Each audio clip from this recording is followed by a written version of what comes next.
guys had a really dominant second quarter. That's become a trend for you guys against UCA and now against Kent State. Chrissy, I know you got that one started tonight. Could you guys talk about that?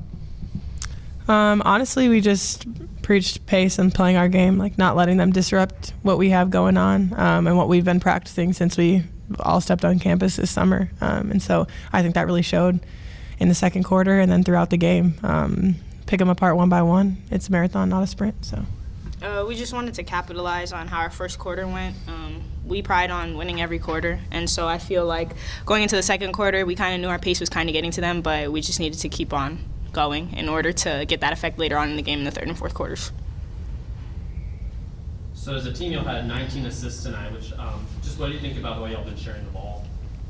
I mean, a lot of our teammates are willing to pass up an open shot for themselves to get others involved. So I just feel like with us being in the right spots at the right time, flowing in our offense, it just opens the floor up for so many other people, and it's easy to find them when they're in the right spot. And then Erin, it was kind of another quiet 20-point performance. Just what do you think of the way that she's been able to finish around the rim and just really contribute? I love how aggressive she's playing. She's honestly really unstoppable.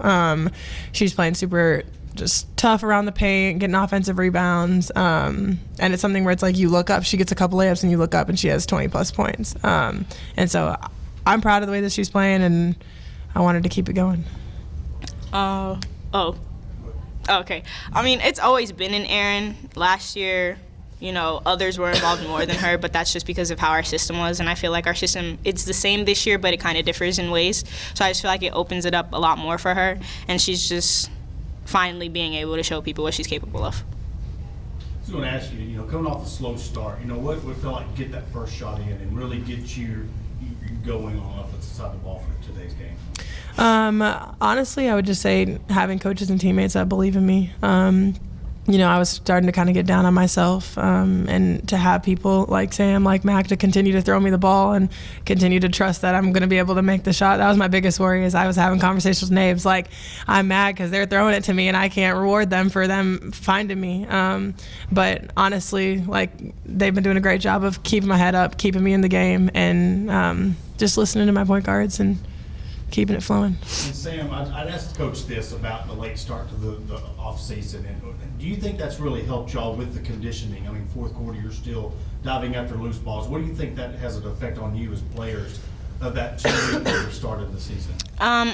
We all work hard, so with that 2-week later start, I feel like we took pride in that. Our coaches are trying to reward us. They want us to have a long-lasting season, so we reward them by coming to conditioning, being good at conditioning, having great practices, and then translating all of that to the games.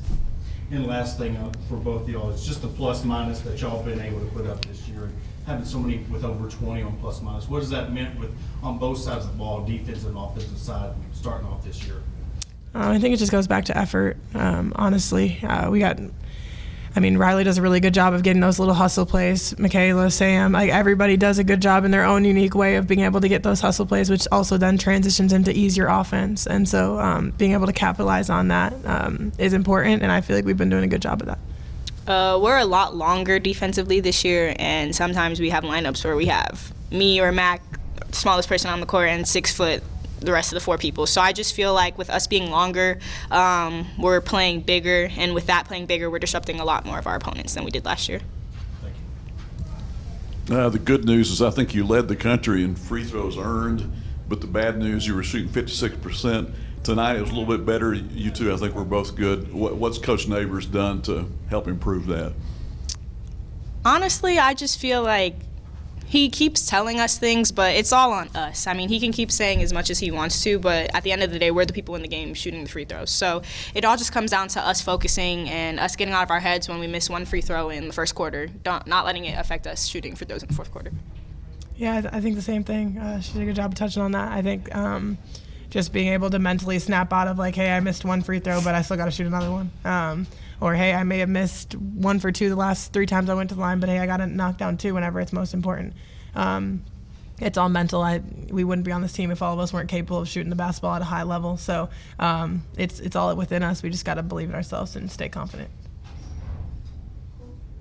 Thank you. Thank you.